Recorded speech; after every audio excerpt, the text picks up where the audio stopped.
Welcome to our channel. Today we how to authorize nonprofit 990 e-file setup with IRS, full guide step-by-step clearly. Begin by ensuring your nonprofit's employer identification number, or EIN, is readily available. Visit the IRS website and navigate to the e-file for Form 990 section. Select the appropriate form based on your organization's size and type. You will need to create an IRS account if you don't already have one. Fill out the necessary personal information to establish your account. Once your account is created, verify your email address as instructed.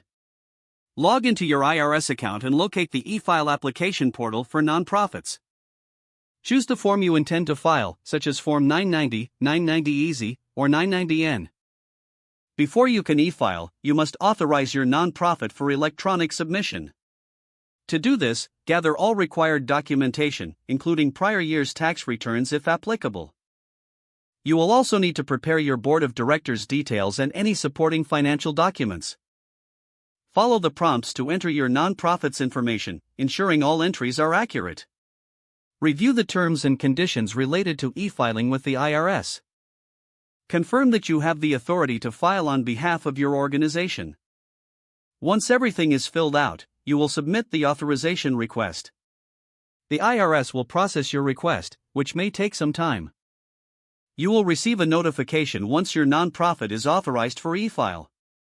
Keep this notification for your records, as it confirms your authorization status.